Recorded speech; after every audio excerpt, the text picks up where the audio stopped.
What's up à tous, c'est Snake qui cache ses cernes avec ses lunettes de soleil tordues parce que les Girondins m'ont encore fatigué. On va évidemment parler de ce Bordeaux-Caen, on va parler également du Bordeaux-Laval qui arrive, de David Guillon, de Gérard Lopez. Mais avant toute chose, tu mets un petit pouce bleu à la vidéo et tu t'abonnes à la chaîne en activant la cloche. Et comme ça, tu seras parfait. Allez, c'est parti, Bordeaux-Caen.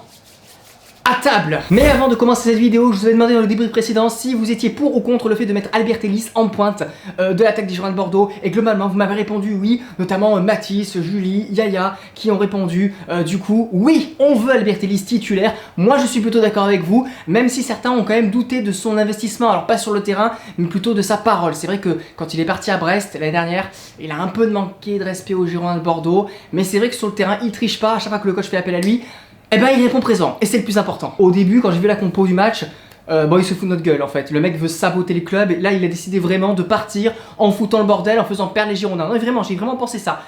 Pourquoi Ignatenko? Pourquoi Aliou Badji? Alors, on va parler d'Ignatenko après, parce qu'il a fait quand même globalement un bon match. Alors c'est pas transcendant, mais par rapport à ce qu'il propose habituellement, on va dire que c'est moins pire que d'habitude. Voilà, une passe décisive, bien aidé aussi par l'erreur défensive cannaise avec le défenseur qui n'arrive pas à dégager ce ballon, qui, on va dire, il veut prendre le ballon de la tête, mais il gère mal l'effet distance-gravité, tu vois ce que je veux dire. Donc du coup, ça profite à Davidashvili qui marque, lui qui a été récompensé de ses efforts parce qu'il a fait vraiment un match incroyable. Davidashvili a été très bon, il a court beaucoup, encore du déchet technique, mais il a répondu présent. Mais Aliou Badji, j'ai pas compris. J'ai pas compris, vous allez me dire je m'acharne, mais non, Aliou Badji, pourquoi tu le remets titulaire alors que tu as... Alors oui, c'est vrai qu'Albert Ellis, oui, on m'a dit qu'il a quand même beaucoup joué ces derniers temps, Bordeaux va jouer quand même 3 matchs en 8 jours, donc c'est énorme, il faut faire tourner. Peut-être qu'Albert Ellis, voilà, était fatigué, j'en sais rien, mais dans ces cas-là, eh ben, gère un peu mieux ton effectif, tout simplement, trouve des solutions. Parce que Mehdi Badji, ça sert à rien. Mehdi Badji, c'est comme si tu joues vraiment à 10, il ne sert à rien. C'est cruel, mais c'est la vérité, il ne sert à rien. Pourquoi tu vas pas me mettre un Mehdi Arfi qui est plutôt bon avec la sélection marocaine, avec les jeunes du Maroc? Pourquoi ne pas tester un Tebili? Oui, ces mecs n'ont jamais joué au Girondins en pro. Et alors? Est-ce que ça peut être pire? Franchement, moi je me dis, mais tu risques quoi? Tu risques quoi? De toute façon, tu mets Badji, il sert à rien. Il va pas marquer, il va être nul. Donc autant tester un jeune, même si le jeune il rate son match, même s'il est pas bon. Ça ne pourra pas être pire qu'Aliou Badji. Donc moi j'aurais mis plutôt un jeune, ou alors j'aurais remis Albert Ellis en pointe jusqu'à ce qu'il claque, parce que on peut pas faire autrement. Une première mi-temps nulle, 0, de la grosse merde. Voilà. Pardonnez-moi de parler crûment, mais on n'a absolument rien vu. C'était pitoyable, une équipe statique, des défenseurs qui se regardent, un milieu de terrain qui est absent et des attaquants qui cueillent des tulipes. Voilà. Et des supporters qui, voilà, crient dans les tribunes, direction d'émission, enfin pas direction d'émission, mais Guillon d'émission, voilà. Alors oui, les supporters ont joué leur rôle, t'es au Girondins de Bordeaux à un moment donné, et je sais que c'est compliqué, et je sais que tous les joueurs n'ont pas les épaules de jouer au Girondins, et c'est pas une honte. Aliou Badji n'a pas les épaules pour jouer au Girondins. Il sera plus heureux à Concarneau, il sera plus heureux de retourner à Amiens, dans un club qui sera taillé à sa mesure. Je ne dis pas que Bordeaux n'a pas sa place en Ligue 2, parce qu'au niveau des résultats, oui, on a clairement notre place, oui, on n'est pas bon, mais je parle pas de ça, je parle du club, des attentes. Quand tu joues au Girondins, tu as une grosse communauté de supporters, tu as beaucoup d'attentes, tu as beaucoup plus de pression que si tu jouais à Concarneau. C'est pas de l'arrogance de dire ça, c'est la vérité. Ce serait pareil pour aller à Saint-Etienne, ce serait pareil pour d'autres clubs comme Lens, comme Nantes.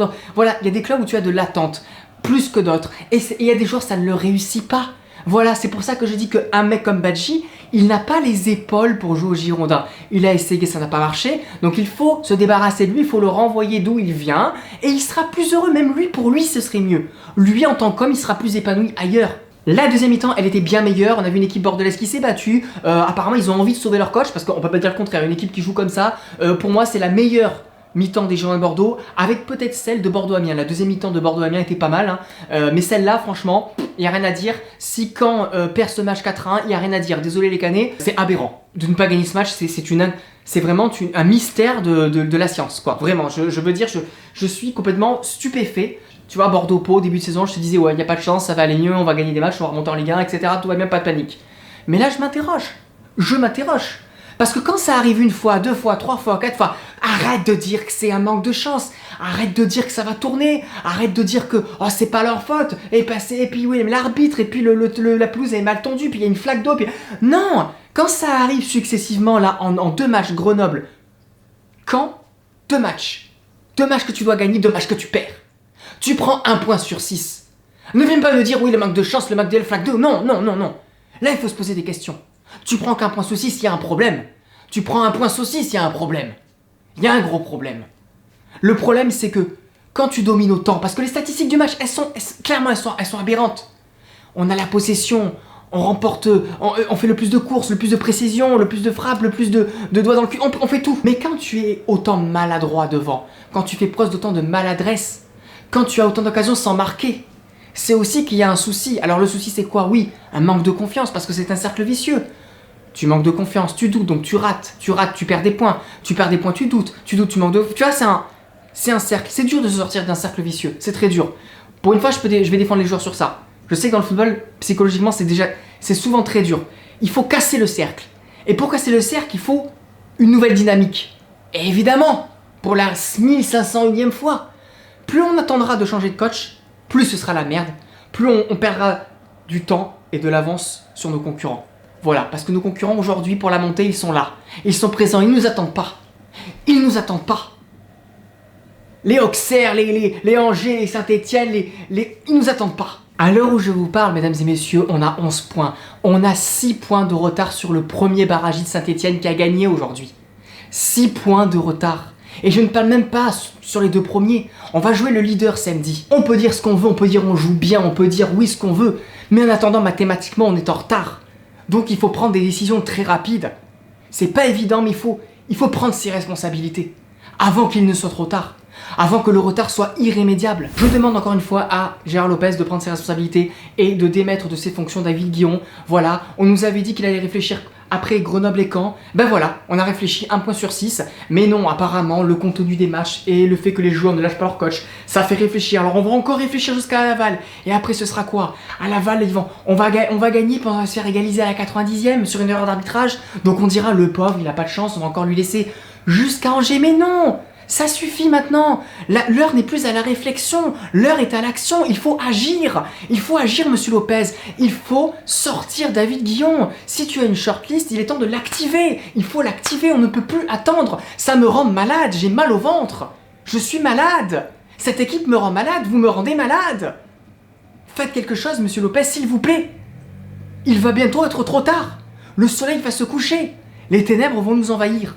Ce samedi, les Girondins de Bordeaux affronteront Laval et ce match est très intéressant. Pourquoi il est très intéressant? Parce que Laval est leader, d'accord? C'est l'équipe surprise de ce début de saison et c'est une équipe qui est complètement à l'opposé des Girondins de Bordeaux dans la trajectoire. Par le fait que, non seulement ils sont premiers, mathématiquement, mais aussi dans la tête, c'est une équipe en surconfiance. C'est une équipe en sur-régime. Une équipe qui marche sur l'eau. Tout l'opposé des Girondins de Bordeaux, qui sont une équipe en manque de réussite, en manque de confiance, qui doutent.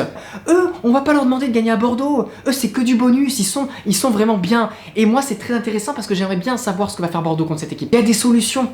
De Amorim, c'est une solution. De Lima, c'est une solution. On me dit toujours, oui, il faut protéger les jeunes. Mais c'est quoi cette histoire de protection des jeunes?